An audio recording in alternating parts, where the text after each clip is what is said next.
Totoo na based to sa totoong kwento ng mga cosplayer or dun sa cosplayer industry or sa arena na meron talagang na-abuse, merong mga sexually harass dahil gustong sumikat at gustong kumita. Totoo to? Sa tingin ko po, hindi talaga maiiwasan yan. Lalo na nung bago ko mag-Viva Max, ang work ko po kasi is model, nagka-car show ako.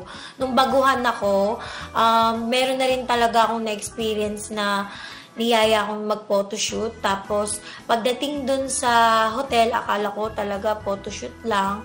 So, ayun, inano niya ako, hinaras niya ako, tinakot niya ako na sabi niya pagka hindi daw ako pumayag na makipagganon, ikakalat daw niya yung picture ko na hubad. So, ako hindi pa rin ako pumayag. Una kong ginawa kagad is hinawakan ko yung lampshade dun sa hotel. Tapos sabi ko, pag di mo ko pinalabas sa hotel na to, isusubong kita, ganyan, ganun.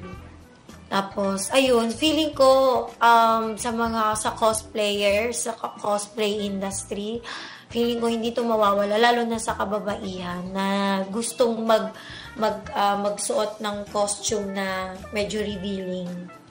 Okay. So, nung panahon na yon na sexually harass ka, it doesn't matter kung gwapo or may itsura yung lalaki. Pero ang tanong ko, may itsura ba yung lalaki? Yung photographer? Meron naman po siyang itsura. Tito-tito na po yung yung itsura niya. Pero kasi that time, as in bata pa ako noon, mga 18, 19, as in baguhan lang ako sa pag-photoshoot, sa pagmo-model ko. Nagtatry akong mag-join sa car show.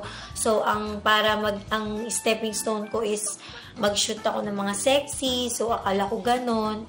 Hindi pala, na-manipulate ako nung photographer na sumama sa kanya na wag na daw ako magsama kasi bala ko sanang isama yung pamangkin ko noon para meron akong kasama during shoot. Kaso nagagalit siya, parang sasabi niya, ano ba yan, hindi ka naman na bata para ganun.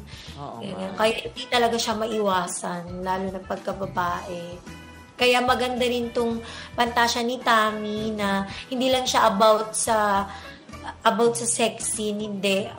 Panoorin nyo para malaman nyo na yung storyline niya is napaka-worth it para maging aware din. Pero hindi ko naman sinasabi na panoorin ng mga 18 pababa. Hindi naman. Siguro kailangan pa rin ng guidance.